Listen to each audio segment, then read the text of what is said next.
kawaida mwanadamu anasema yale ambayo hayamaanishi na anamaanisha yale ambayo hayasemi. Umeanza. Kawaida kama gani? Kawaida mwanadamu anasema yale ambayo hayamaanishi na anamaanisha yale ambayo hayasemi. Kwa kawaida. Na wanadamu wengi wako hivyo. Unajua Henry, una apply law, una practice law, sorry.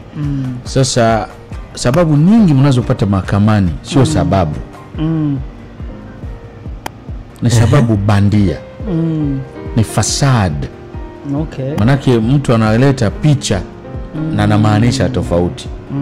Kiukweli haswa ndio tunahitaji hapa. Ndoa haiwezi kuvunjika kwa sababu hela hamna. Kiukweli haswa. Lakini kwa hatukimaanisha tunachokisema kwa ni tusemeje, kwa ubandia, yani kibandia, yani katika sio halisia kwa sababu ya fedha. Inaweza kaa kwa sababu ya watoto. Utakuta mtu anasema apendi watoto, ndio maana bora ndoa iishe. Wakati wanavunja hiyo ndoa, wanamdai yule ambaye apendi watoto awateke nao. Maana haikuwa sababu haswa. You see? Hiyo inakuwa miongoni mwa sababu za kumnyima custody. Mwingine anataka yeye awe na watoto ili yule mwingine asipewe, awe wamtegemee bado, na yeye kisaikolojia awe anawategemea. Zote unazozitaja hapa sio sababu. Kwa sababu mahakama bado, mahakama kwanza, kwa sababu kesi ya ndoa ni civil case. Basically, kwa sababu ni matrimonial, ina engage wahusika haswa. Mahakama anatoa say baada ya maamuzi ya wahusika, sio baada ya maamuzi ya mahakama. Of course. Ndoa, mahusiano ya ndoa na ndoa yenyewe, yani ni above everything, ni juu ya kila kitu. Kwa sababu yule anayekuhukumu mahakamani na yeye ana matatizo ya ndoa lakini hajafanya taraka.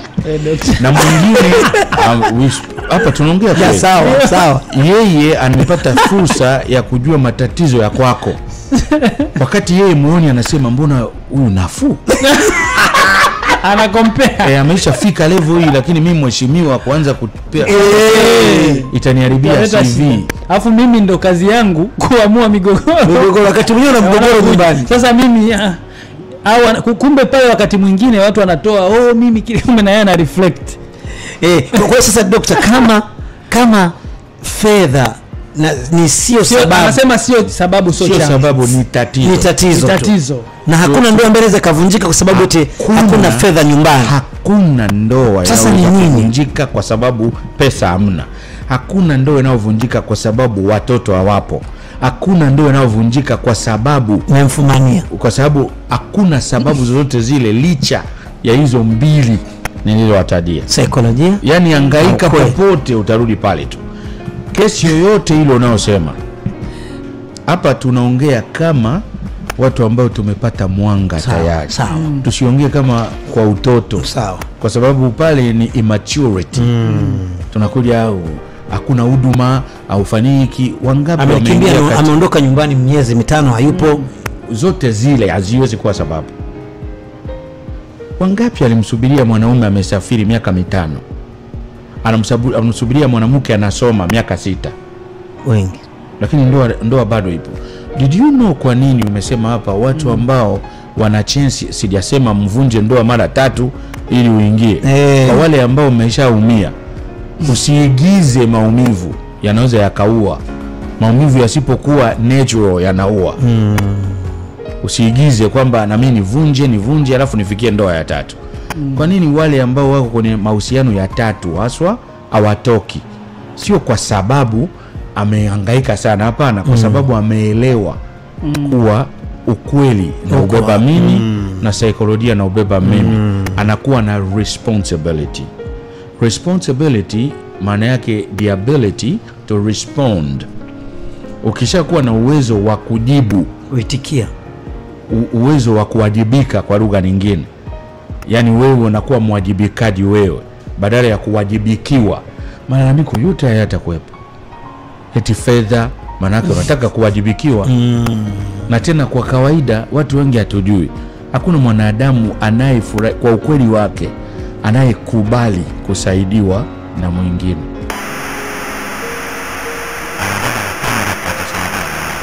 By nature. Okay. Ukiwa unaumwa alafu unajenyea, utakuwa unaumia zaidi wakati watu wanakusafisha kuliko ukiwa unakwenda mwenyewe kwenye haja. Sote tumeumbwa ili to take care of ourselves. Ukisikia mtu anasema I'm not being taken care of, sijatunzwa. Kuna mtu mwanaume anitunzi, mwanamke anitunzi, maana yake wewe unashindwa kujitunza. Tuwe na ukweli samao. Wanaotusikiliza wako wengi, wengine walishatoka pia kwenye ndoa kwa sababu kwamba kuna mwingine alikuwa mtunzi. Anayeweza kumtunza mtu haswa ni mtu mwenyewe. Ukiwa unatunzwa sana na watu utatunzika. Anayetunzwa atunziki, aje ajitunze. Anayefurahishwa afurahi, aje afurahie. So katika that's the very reason I'm present. Nasema hapo mambo yote, masuala ya fedha, masuala ya ndugu, masuala yetu ya pendani na shemegi, na hawanipendi mwanamke inabidi niondoke, hajui kupika, sababu safi. Mambo yote yale sio sababu, ni matatizo. Tuko sambamba? Sawa. Ni matatizo. Ukiona matatizo kuna sababu. Hapa tunaongea kwa sababu. Tukisha set hiyo sababu inakuwa sawa. Matatizo haya hayatakuwepo. Ukisikia harufu ya kiozo, kuna kitu kimeoza. Ukisha suluhisha kitu kisioze, harufu hakitakuwepo. Badala ya kudili na harufu, basi rudi kwenye source ya harufu. Kwa nini ndoa watu wadumu katika ndoa? Katika mahusiano ya ndoa hawadumu. Kwa sababu hizi za msingi, changamoto zake zimeisha waangusha awali. Tuko sambamba? Kama pesa ingekuwa tatizo, mke wa bosi asingetembea na dereva ambaye analipwa na mume wake pesa kidogo tu. Mzee, mbona unastuka? Nimestuka kwa sababu Dr. Elia ananifanya nifikiri sana, kwa sababu kweli mimi kwa najua kutengeneza tunaachana kwa sababu ya fedha. Sasa Dr. Elia ametusaidia sasa hivi. Kama fedha ingekuwa ni shida, kuna watu ambao wana fedha halafu bado wake zao wanatembea na watu ambao hawana pesa. Na sio wake tu, kuna wanawake ambao wana fedha, waume zao wanatembea na wasichana wa kazi. Ama penzi limenoga.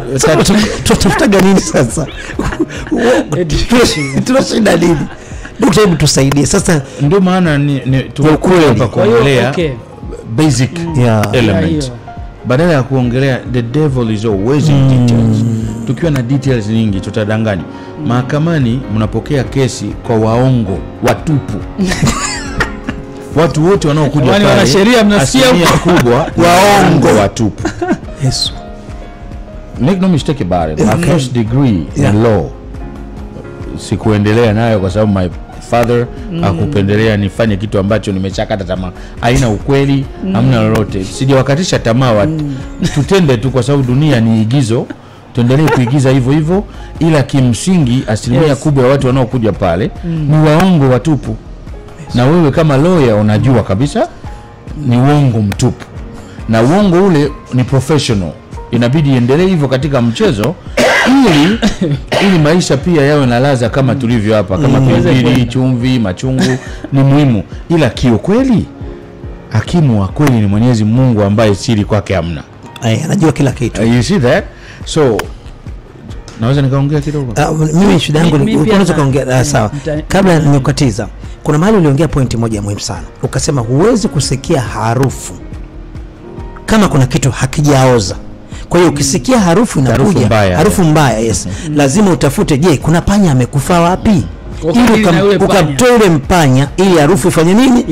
Sasa nilikuwa natamani daktari tusaidie hiyo kwenye ndoa. Hebu go a little bit in the details. Hebu tuambie kuna harufu gani ambazo tunazisikia mbaya kwenye ndoa, kumbe shida ni tukatoe ule mzoga ambao umekufa ndani. Tuongelee kwanza sector ya compatibility. Harufu mbaya sasa itaanza kuleta mambo. Anitunzi. Ananijibu vibaya. hanijali. Huyo mwanamke ana unyenyekevu. Visababu vya kitoto sana hivi. Kwa sababu mmeisha shuka, tatizo lenu lipo katika sekta ya fikra na mwili. Tumesema saikolojia ni mind and body. Body and mind. Kwa hiyo ndoa na mahusiano yake yanakwenda beyond, ila yanajumlisha, kwa sababu mahusiano ya ndoa yako katika mwili na fikra na nafsi na roho na mtu.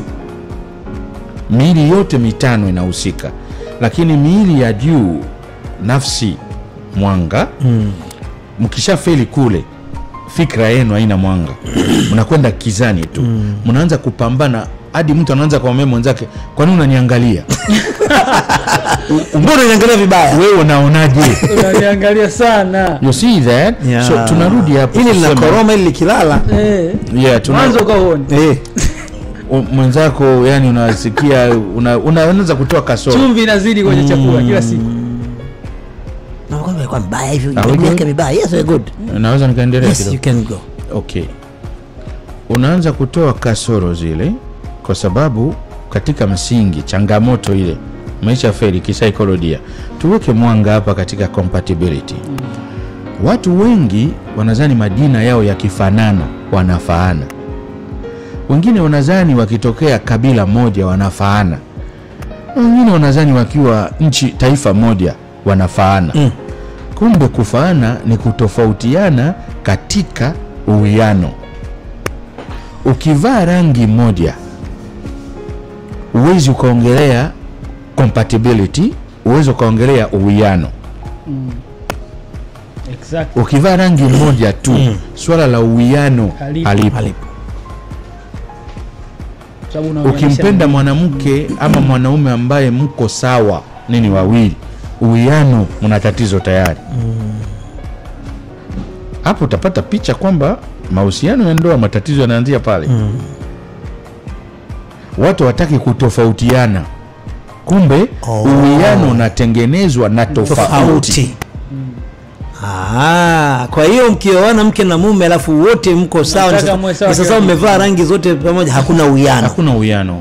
Hatuwezi kuongelea uwiano. Kwa hiyo unamaanisha nini sasa? Kwa mfano kama mwanamke na mwanaume wapi wanakuwa wanakaa kama rangi moja wote, ni wapi? Hamtakiwi muwe na rangi moja, inabidi muwe tofauti. Kwa mfano rangi moja si mmesha feli katika ukweli, mnaanza kudai sasa ubora, ukamilifu haujapatikana. Katika compatibility unadai ubora. Ubora maana yake awe kama kwa usawa wako, yani mtu awe kama ulivyo wewe, unavyotaka, unavyotarajia, na yote yeye awe jibu, iwe mwanaume kwa mwanamke. Madai yale ndio yanayofanya mtu kudai rangi moja, maana umeisha kataa compatibility without knowing. Kutofautiana ni kati ya kugombana, kuzozana, kujadiliana, kudisagree kwa mambo kadhaa. Hiyo ndio uwiano sasa. Uwiano unatengenezwa hivyo. Ndio maana Afrika tuko bado mkia, kwa sababu wa Afrika compatibility ni problem kuanzia juu hadi chini. What you mean kuanzia juu hadi chini? Utakiwi kutofautiana na mwingine. Ukitofautiana naye unaonekana adui. Ni adui. Kumbe pasipo na upinzani hakuna kwenda. Kwa ukiandika message, ukitoa comment kwenye Instagram, wengine ambao watakuwa kinyume na wewe ndio safi. Ndio. Yaani sio kila mtu apige makofi hoyo twende. Asante. Did you know kwamba watu wanaokufanya uwe na mafanikio haswa ni wale ambao hawakutaki? Ndio. Rafiki yako sio muhimu sawa. Rafiki yako ni muhimu lakini hana manufaa sawa na adui. Rafiki ni important lakini adui ni useful, kwa sababu ndiye anayekuongelea sana na kufanya maarufu. Na wanaokufuatilia sana katika mashabiki wako wakubwa ni wale ambao hawakutaki. Wanataka ufeli. Kwa hiyo wanaangalia atakosea wapi. Wanatafuta makosa yako. So kwa hiyo adui ni wazuri sana.